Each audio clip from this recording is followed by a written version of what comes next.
Thank you, thank you, thank you. Thank you for joining us. Oh, thank you. This Welcome is so to nice. Macau. Yes. So let's just start with you before we talk about the rest of the world. Yeah. Who are you?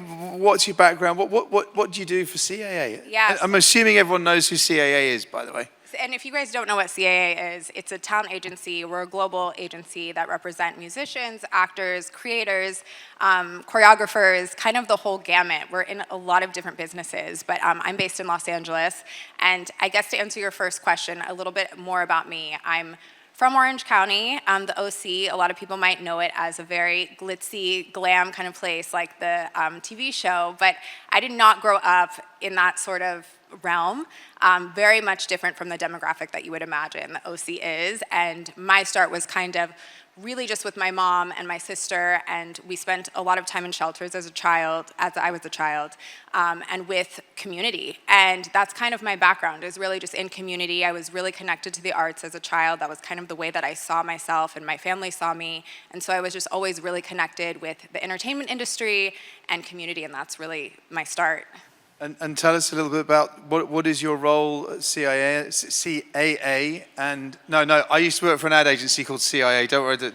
But what is your role at CAA, and how did it come about? Yeah, so I work in the foundation. It's sort of like the philanthropic arm of the agency. So we are connecting our creators and our clients with the social impact space. So anytime a creator or a talent of ours has an interest in something that's, I would say, like super meaningful to them, right? Something that has to do with their identity or something that makes them feel moved in like a deeper human way. We connect them with a nonprofit organization or a campaign or a brand that also is aligned with that and help them kind of move their business in that direction. I mean, I can give you examples if that's helpful, but I would say one of our clients that we work with, Meredith Duxbury, who's a huge creator in the content, beauty and fashion space. She is somebody who is a big advocate for women empowerment and young girls and boosting their confidence. It's something that she felt like she was challenged by a lot when she was younger, and even in the content space, that she really wanted to pay it forward to that community. And so we partnered her with a nonprofit organization based in New York and where she lives. And so she's able now to like work with the women that are local in her community, giving them PR that she gets, doing workshops with them. She's an amazing person, and I love getting to work with our clients that are passionate about these things. So this might be a silly question, but it's actually quite an important question. How important is purpose, do you think, in a creator's offering? Yeah, so I mean, I've been with CAA for almost 8 years now, and I've seen it become so much more important over time, especially with the Gen Z and now Gen Alpha audiences on the digital platforms. It is something that's become so much more important for their engagement. You're finding that with all of our clients, people are more, I mean, I think it's with anything too, right? Like, you can tell when you're watching a creator's content if something is, again, we're using this word, authentic and genuine. You can tell when somebody is really passionate about what they're doing and what their value is, and that's always going to draw a bigger audience for them. So how would one, I mean, every creator has a great following, and they are called influencers for a reason. Yeah. So how would they then measure success when it comes to purpose? Yeah. No, it's a great question because it's not necessarily something that's as monetized, right? But I would say it's really dependent upon the campaign, the brand, the nonprofit organization that they're partnering with. Everything is so particular to each client, but I would say if there is a certain number that they're trying to reach versus, or if that's their audience that they're trying to reach, or if they're trying to fundraise a certain amount, it really just depends. But I think raising awareness is always the number one key for any campaign that we have in the social impact space. These companies are just wanting to share that there is an issue that needs to be tackled and that there's a deeper message here that should be shared with the rest of the world. So we have a lot of creators in the room here. What tips would you give them for success, and are there any tips to avoid any negativity? Yeah, it's a great question because I think that's a lot of times why people are really hesitant to get involved in like the social impact space because they're a little worried about what to say and they don't want to offend anybody. I would say trust the experts that are out there. Always come from, listen, I think the best advice that I've ever gotten is you are only you, and you can only ever be you. Nobody else can be the you that you are. So I think if you come from that place of this is my truth and this is what I have to say about something, people know that that's your authentic self. If you want to speak more on an issue that you're very passionate about, it's always great to reach out to an organization that is advocating for that specific issue.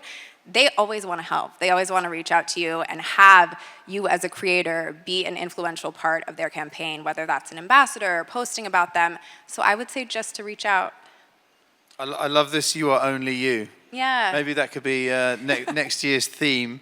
Where can it go wrong? I mean, certainly. I mean, listen, I don't think that any of us can deny that, people, there is this unfortunate time of cancel culture right now, and I think that absolutely can happen. But I think if you have enough support on your team where you are all working together, again, this theme of community that I feel like is very present in all of our lives, we're all there to lean on each other, to help each other through these times that may be challenging. But I think, again, if you're coming from this very honest place of wanting to help people, that people can tell that that's the reality. And if it's coming from an honest, genuine place, hopefully we can give people the space to make up for any mistakes that may happen along the way. And could you give us any more examples? Some case histories where it has worked. Where what has the creator actually done, and what's happened? Yeah, totally. So a creator that I'm working with right now, Carlos Eric Lopez, who is an amazing photographer, curator, creative director.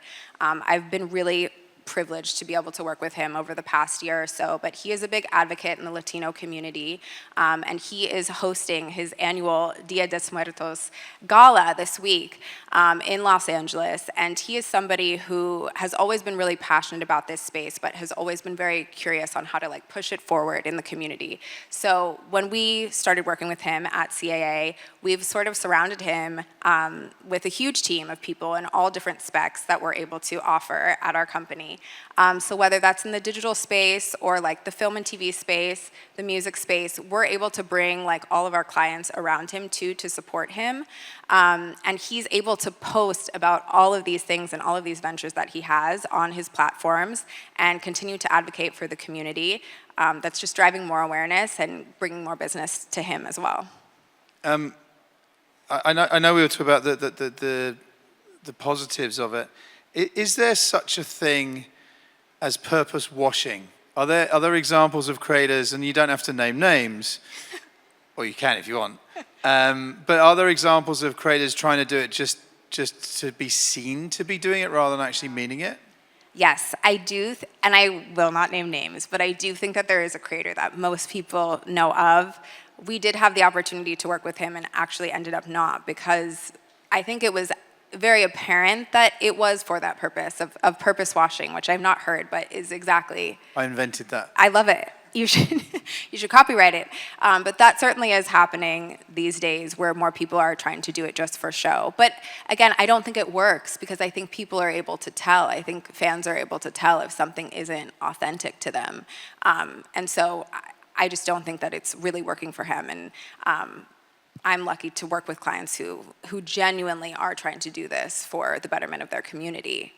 So I guess what's interesting now is, what does the future look like for what you're doing? I mean, you've got such a cool role. I mean, can everyone see there's a halo here and what she's doing? It's amazing, right?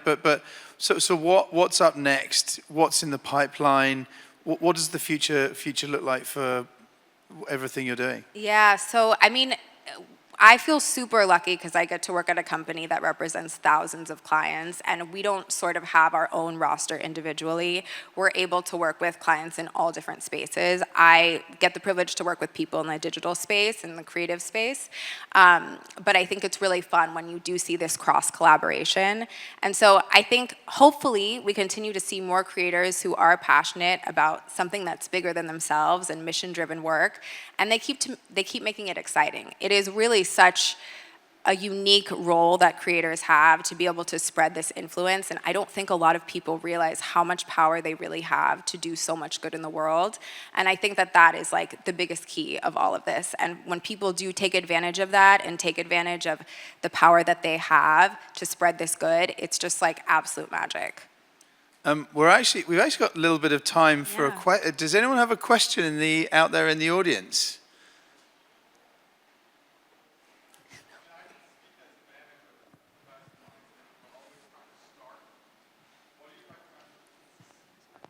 I can speak as a manager because I always have clients asking about how do they start a foundation, or they always want to create their own foundation. Or the question really is, if you're a creator and you have a sizable audience, what's the first step to either partnering with someone or creating your own foundation for impact? It's a great question. Thank you so much for that. I think, again, it's really going back to these people who are the experts in the field. So if you are a creator and you're really passionate about the environment, for example, or climate, I would imagine you know a little bit about the organizations that are doing the work in that space. And so I would recommend, if you don't have representation, then you reach out to this organization on your own and you say, hey, I'm a creator. I have this is my engagement, these are my followers. But even if you don't have that, and even if it's very small, they're always happy to have more people to advocate for their cause. And so I would just recommend reaching out to the expert and seeing what is their social toolkit that they can offer? What is the campaign that they have coming up? That's kind of what we do. We just do it for our clients. And so I would just say to reach out. Fantastic. Well, Olivia, it's absolutely brilliant to have you here, and such an important topic. I've loads of notes, but obviously purpose matters, especially now to Gen Z and Gen A, using it to raise awareness. I love that whole idea of being honest and authentic. I mean, it's not just the same when they're working with brands, but when they are working for purpose. And then this lovely quote of "You are only you." I mean, how lovely is that? So, ladies and gentlemen, please thank Olivia Brooks from CAA. Also, a huge shout out to Jasper and the team. Amazing job, you guys. Thank you. Thank you. Thank you.